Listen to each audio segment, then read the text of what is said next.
નમસ્કાર દર્શક મિત્રો, જીટીવી ગુજરાતી ન્યૂઝમાં આપનું હાર્દિક સ્વાગત છે। હવે જોઈશું સમાચાર વિગતવાર। શહેરના ઈચ્છાપુર વિસ્તારમાં એક 6 વર્ષીય નિર્દોષ બાળકી તેના પડોશી દ્વારા દુષ્કર્મ આચરવામાં આવવાની ઘટના સામે આવી છે। હાલ તો બાળકી હોસ્પિટલ સારવાર હેઠળ છે। આરોપી ફરાર છે। આરોપી જય મંગળને ઝડપી પાડવા 5 અલગ ટીમો બનાવી 50થી વધારે સીસીટીવી ફૂટેજ પણ ચેક કરાયા।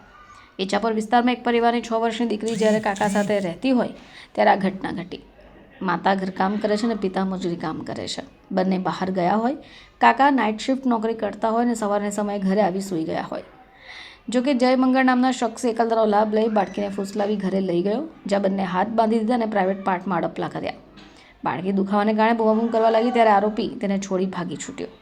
રડતા રડતા સમગ્ર ઘટના તેણે પોતાના કાકાને જણાવી અને તે પરિવારજનોને જાણ કરી બાદમાં પોલીસ ફરિયાદ નોંધાઈ હતી। આરોપી જય મંગળ મૂળ બિહાર પટના જિલ્લાનો રહેવાસી છે। 3 દિવસ પહેલાં જ પોતાના વતનથી સુરત આવ્યો હતો અને એક કંપનીમાં નોકરી કરતો હતો। હાલ તો ફરાર છે। હજરા પોલીસ અત્યાર સુધીમાં અલગ 5 ટીમો બનાવી છે અને 50થી વધારે સીસીટીવી કેમેરાના ફૂટેજ પણ ચેક કરી રહી છે।